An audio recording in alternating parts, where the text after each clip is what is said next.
समस्त छात्र छात्री मानंकु डुंगरीपाली ब्लॉक शिक्षा संयोग कार्यक्रम को मु गौतम साहू स्वागत जनाऊँगी।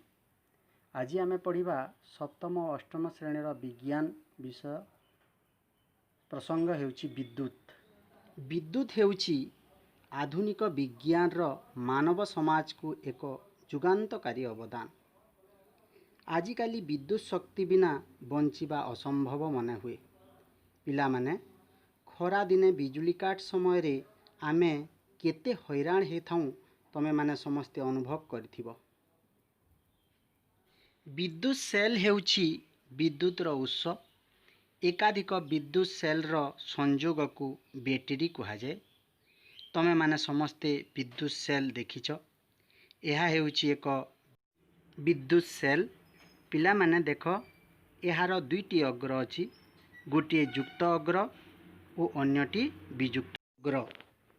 चित्र देख, यह हेउची एक विद्युत परिपथ। एही विद्युत परिपथ पई सेल, स्विच, विद्युत बल्ब एवं परिवाही तारर आवश्यक पड़ी थाए। पिला माने विद्युत परिपथ चित्र अंकन करिबा कष्टसाध्य और समय सापेक्ष।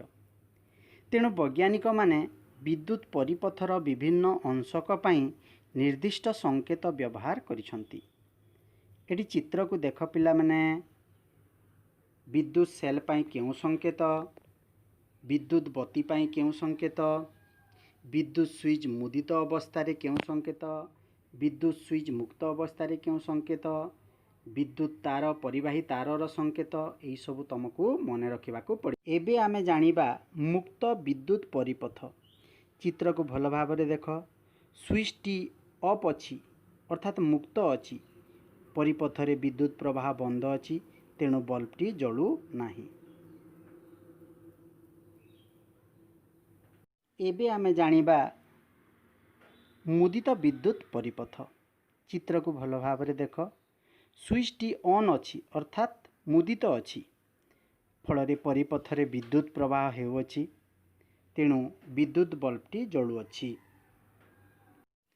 जो पदार्थ मध्य देई विद्युत परिवाहित होई पारे नाही ताहा विद्युत को परिवाही, यथा प्लास्टिक, कागज, कपड़ा, रबर, सुखिला काठ इत्यादि।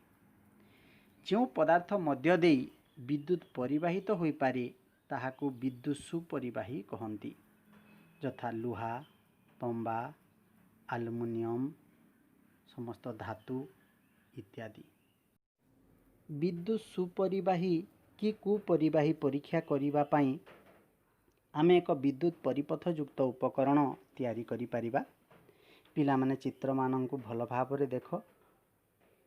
एही परी एही सब उपकरण नै आमे केउ पदार्थ विद्युत रो सुपरिवाही और केउ पदार्थ विद्युत रो कुपरिवाही ताहा परीक्षा करि परिबा।